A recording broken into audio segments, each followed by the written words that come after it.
จัดแรงวิชาวิศวะไฟฟ้าที่นายโดยว่าที่บัณฑิตครับคอนโทรลครับถอนเพื่อนบ้านขอเลย Renewable Energy ครับฮิวใจ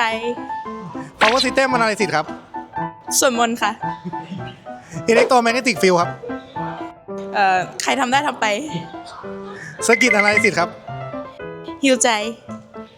Power E ครับฮิวใจค่ะ Design ครับ Design ส่วนมนต์ Microprocessor ครับส่วนมนต์ Measurement ส่วนมนต์ ไปอยู่วัดไหมไม่ต้องมาเรียนแล้ว E-Math ครับฮิวใจ โอเคครับต่อไปเป็นไดครับได ถอน